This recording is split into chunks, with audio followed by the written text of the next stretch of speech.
Dear My Diary, kali ini aku mau cerita tentang pengalaman yang dialami oleh salah satu saudaraku sewaktu dia mengikuti pesantren kilat di sekolahnya dahulu. Saat ini saudaraku itu sudah memiliki 2 orang anak. Jadi kejadian ini benar-benar sudah lama sekali terjadi. Kita sebut saja saudaraku itu Mayang. Masih jelas teringat saat itu, sekolah Mayang diliburkan karena memasuki bulan suci Ramadan. Singkat cerita, sekolah Mayang mengadakan kegiatan pesantren kilat untuk para siswanya selama 2 minggu. Selain tentunya untuk mengisi kegiatan liburan sekolah.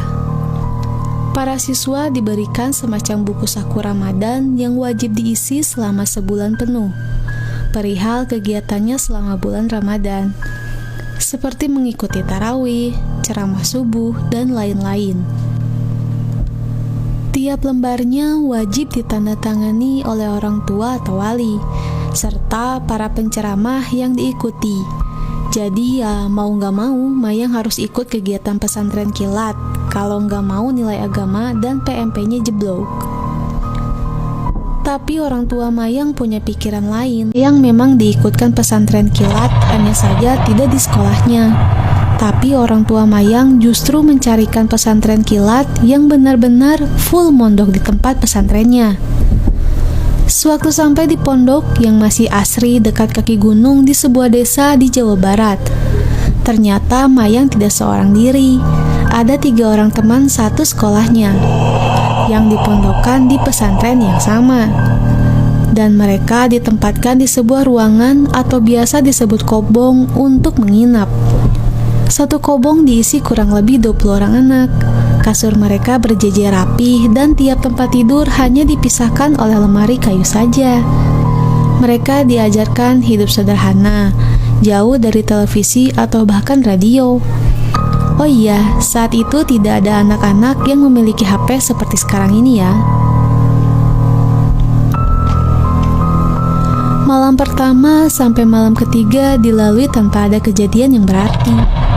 Mayang mulai merasa kangen pada suasana rumah. Yang namanya perempuan, tentu aja ada waktu di mana dia tidak bisa mengikuti kegiatan pesantren seperti biasa karena haid. Dan kebetulan 3 orang temannya pun sedang haid juga. Akhirnya mereka mengisi kegiatan pesantren di ruangan yang memang khusus untuk para santri perempuan yang sedang haid. Disinilah hal aneh mulai terjadi. Suatu malam, teman Mayang harus mengganti pembalutnya. Dia membangunkan Mayang karena takut untuk pergi ke toilet sendiri.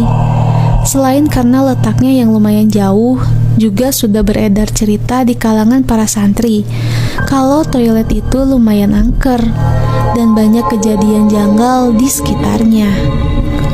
Seperti selalu terdengar bunyi air di malam hari, kadang suara tertawa dan menangis yang sayup terdengar dari kejauhan, dan ketika diperiksa tidak ada siapapun di sana.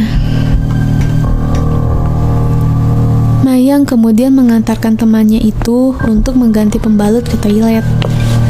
Ya, sambil sekalian Mayang pun mengganti pembalut juga. Mereka bergantian berjaga di depan toilet.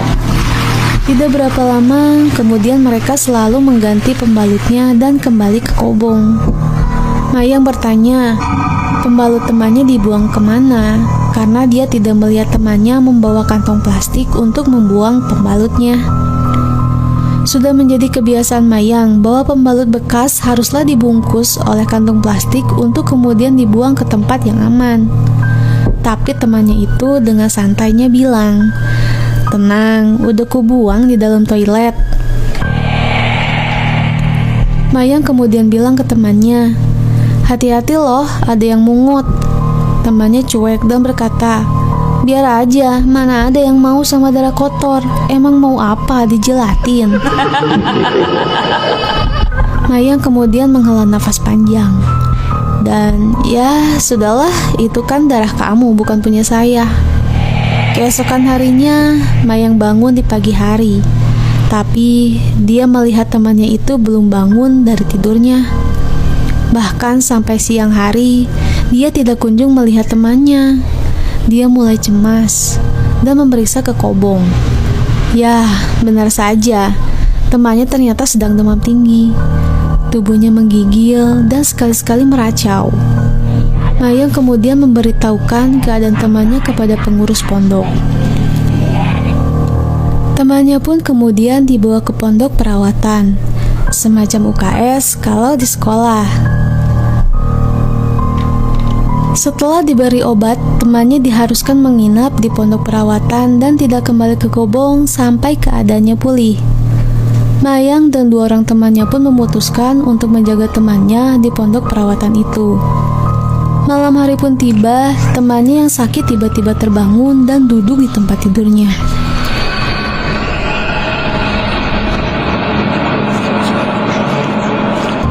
Posisinya membelakangi Mayang dan yang lain. Sambil melihat ke sudut ruangan itu,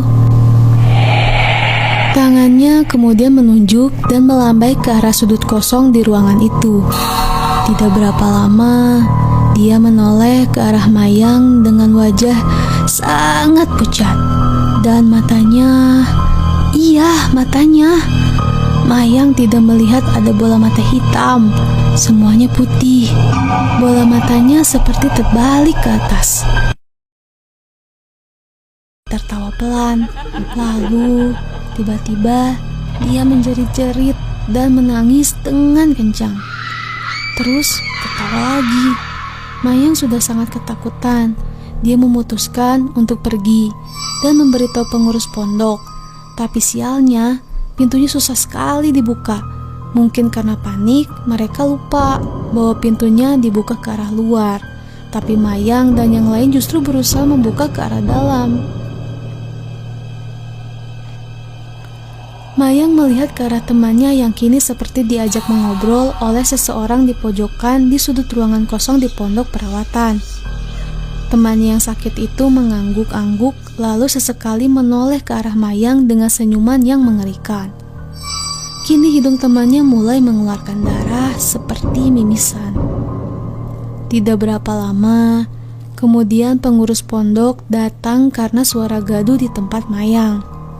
Para pengurus pondok dengan sigap memegang temannya dan membaca beberapa ayat penjagaan. Temannya pun langsung dapat ditenangkan. Pengurus pondok lalu bertanya kepada Mayang, apa ada yang mereka lakukan di malam sebelumnya yang menyebabkan temannya kerasukan. Mayang lalu teringat perihal pembalut temannya yang dibuang ke toilet yang terkenal angker itu. Penjaga pondok dan Mayang pun bergegas ke toilet yang dimaksud. Dan benar saja, bau amis menyengat, disertai bau bangkai tercium dari pintu kamar toilet yang dimaksud.